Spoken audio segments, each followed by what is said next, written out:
Welcome to online classes which is represented by DPS Dhaka. आज वर्ग 8 का भाषा पाठ पढ़ाने जा रहा हूँ। भाषा की उत्पत्ति संस्कृत के भाष धातु से, जिसका अर्थ होता है बोलना और अपने बारे में बताना। तो भाषा वे ध्वनि चिन्ह है जिसके माध्यम से मनुष्य भावों और विचारों को व्यक्त करता है। अर्थात कह सकते हैं कि भाषा सार्थक ध्वनियों का, जो सार्थक ध्वनि है, जैसे कुत्ता का बोली, बिल्ली की बोली से आवाज तो निकलता है लेकिन उसमें उसका कोई सार्थक अर्थ नहीं निकलता है। इसीलिए भाषा क्या है? सार्थक ध्वनियों का, ऐसी ध्वनि जिसका कोई अर्थ निकले, सार्थक ध्वनियों का समूह सार्थक ध्वनियों का वह एक समूह के रूप में काम करता है, जिसके माध्यम से हम अपने विचारों को व्यक्त करते हैं। तो भाषा के माध्यम से, अभी मैं किस माध्यम से व्यक्त कर रहा हूँ? भाषा के माध्यम से ही हम विचारों को व्यक्त करते हैं। तो भाषा के लिए भाषा के माध्यम से व्यक्त करने के लिए कैसा होना चाहिए? भाषा का सार्थक ध्वनि होना चाहिए। भाषा का दो प्रकार होता है, मौखिक भाषा, लिखित भाषा। मौखिक भाषा का अर्थ हुआ मुख से बोले जाने वाली भाषा। तो इस भाषा को हम बोलकर दूसरे को अपनी बातों को समझाते हैं या अपने विचारों को दूसरे तक पहुंचाते हैं। बोलकर अपने विचारों को दूसरे तक पहुंचाते हैं और दूसरे के विचारों को सुनकर समझते हैं। तो इसमें सुनकर और बोलकर विचारों का आदान प्रदान होता है। मौखिक भाषा में सुनकर हम क्या करते हैं? दूसरे की भाषा को समझते हैं। बोलकर अपनी विचारों को दूसरे तक पहुंचाते हैं। बोलकर ही अपनी विचारों को दूसरे तक पहुंचाते हैं। लिखित भाषा, लिखित का अर्थ हुआ लिखा हुआ। इस लिखित भाषा में हम अपनी विचारों को लिखकर दूसरे तक पहुंचाते हैं। अपनी विचारों को लिखकर दूसरे तक पहुंचाते हैं। दूसरे तक पहुंचाने के लिए क्या माध्यम हुआ? लिखकर। और दूसरे के विचारों को कैसे समझेंगे? तो पढ़कर दूसरे के विचारों को समझते हैं। लिखित भाषा में पढ़कर दूसरे के विचारों को समझते हैं और लिखकर अपनी विचारों को दूसरे तक पहुंचाते हैं। इसका उदाहरण हुआ आवेदन पत्र। आवेदन पत्र में क्या होता है? अपनी विचारों का हम लिखकर दूसरे के पास पहुंचाते हैं, दूसरे के विचारों को पढ़कर समझते हैं। मौखिक का उदाहरण हो गया टेलीविजन। टेलीविजन में हम क्या देखते हैं? सुनकर समझते हैं।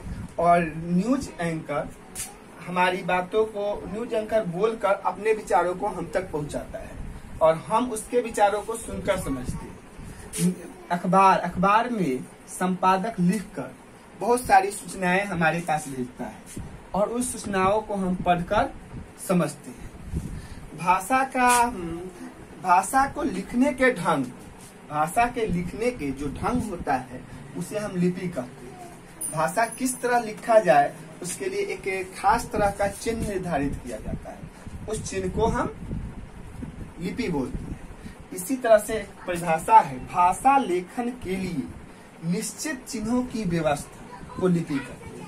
मतलब भाषा को लिखने के लिए एक निर्धारित चिन्ह, एक निश्चित चिन्ह बनाया गया है। उस निश्चित चिन्ह को लिपि कहते हैं। जैसे हिंदी संस्कृत को लिखने की लिपि है देवनागरी, तो उर्दू का अरबी फारसी, अंग्रेजी फ्रेंच का रोमन है लिपि, अंग्रेजी और फ्रेंच का रोमन लिपि हो गया। इस तरह से हर एक भाषा की अपनी लिपि होती है। मातृभाषा का अर्थ हुआ माँ से सीखा गया भाषा। अर्थात सर्वप्रथम परिवार से जो भाषा सीखा जाता है वह मातृभाषा होता है।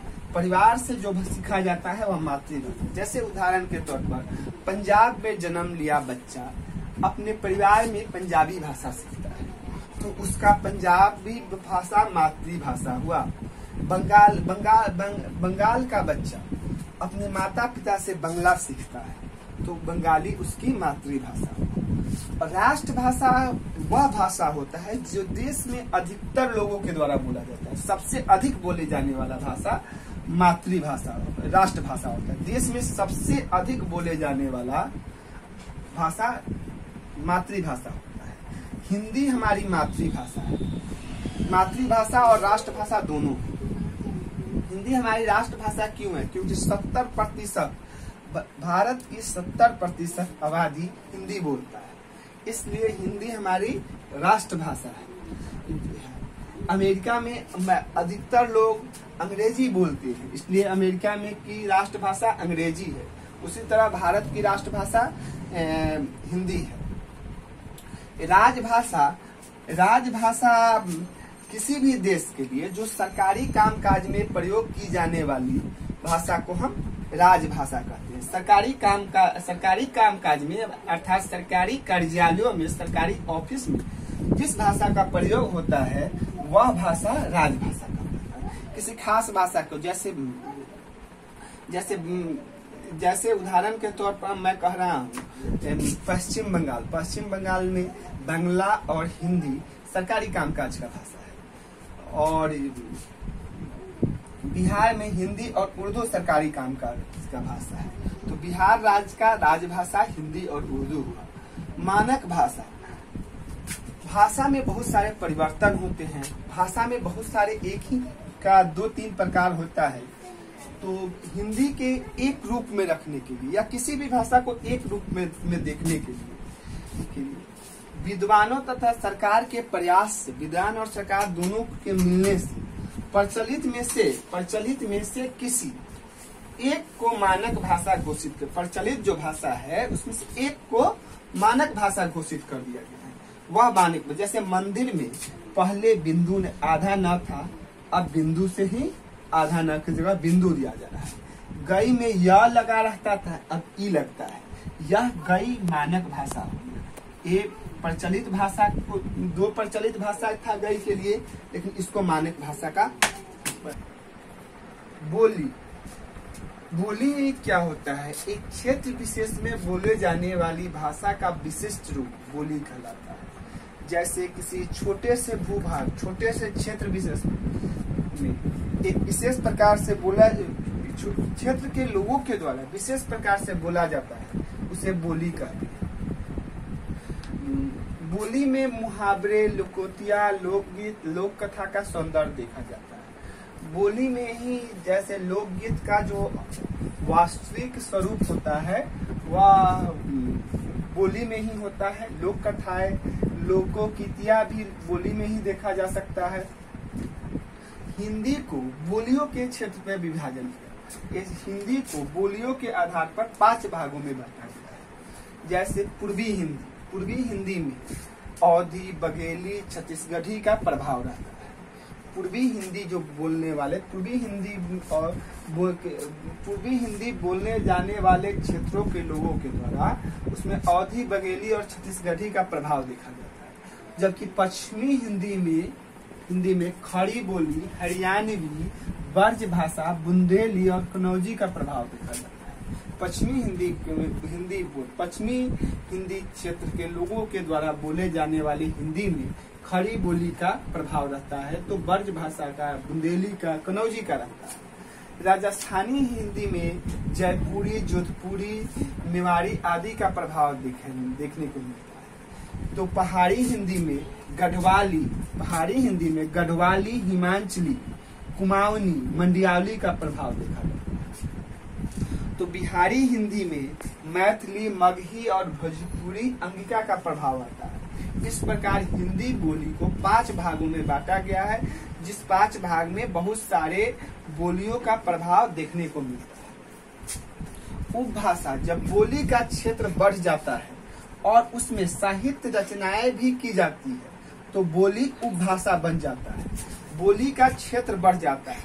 बोली का क्षेत्र बढ़ना मतलब बोली का प्रभाव अधिक भागों में पड़ना, बोली का क्षेत्र जहाँ से अधिक होने लगे। और बोली में साहित्य की रचना होने लगे तो बोली उपभाषा बन जाती है। जैसे खड़ी बोली में बहुत सारी रचनाएं हैं। जैसे महादेवी वर्मा की रचना बहुत सारे खड़ी बोली में मिलती है। सुभद्रा कुमारी चौहान का और मैथिली कवि विद्यापति का बहुत ही प्रभाव मिलता है। अवधी में भी बहुत सारी रचनाएं हुई है। मीराबाई का ब्रज भाषा में काफी प्रभाव देखने को मिलता है। इस तरह उपभाषा बोली उपभाषा में रूप में बदल जाता है। साहित्य क्या होता है? भाषा का संचित ज्ञान का एक भंडार होता है। प्रत्येक भाषा में ज्ञान का अथाह भंडार है और वह एक पीढ़ी से दूसरे पीढ़ी में संचित होते जाता है। हजारों वर्ष से भाषा में कुछ न कुछ ज्ञान के रूप में संचित होता रहे और यही ज्ञान ही साहित्य कहलाता है। अर्थात कह सकते हैं साहित्य ज्ञान संचित कोश है। प्रत्येक भाषा में ज्ञान का अथाह भंडार है। प्रत्येक भाषा में ज्ञान का अथाह भंडार है, वह पीढ़ियों से संचित होता आ रहा है। यह ज्ञान ही साहित्य कहलाता है। साहित्य अर्थात साहित्य ज्ञान संचित होता है। साहित्य को दो भागों में बांटा गया है, गद्य साहित्य, पद साहित्य। गद्य साहित्य में साहित्यकार समान रूप से बोलचाल की भाषा में अपने विचारों को व्यक्त करते हैं। मतलब गद्य साहित्य में बोलचाल की भाषा में साहित्यकार विचार को व्यक्त करते हैं। बोलचाल की भाषा में समान बोलचाल के जो भाषा रहता है उस भाषा में अपने विचारों को वह व्यक्त करते हैं। इसके अंतर्गत आता है कहानी, निबंध, उपन्यास, संस्मरण, पत्र। पद साहित्य में साहित्यकार तुकबंदी अथवा लय द्वारा अपने विचारों को व्यक्त करते हैं, तो उसे हम पद साहित्य कहते हैं। पद साहित्य में हो गया छंद, पद, सवैया, कविता, दोहा आदि।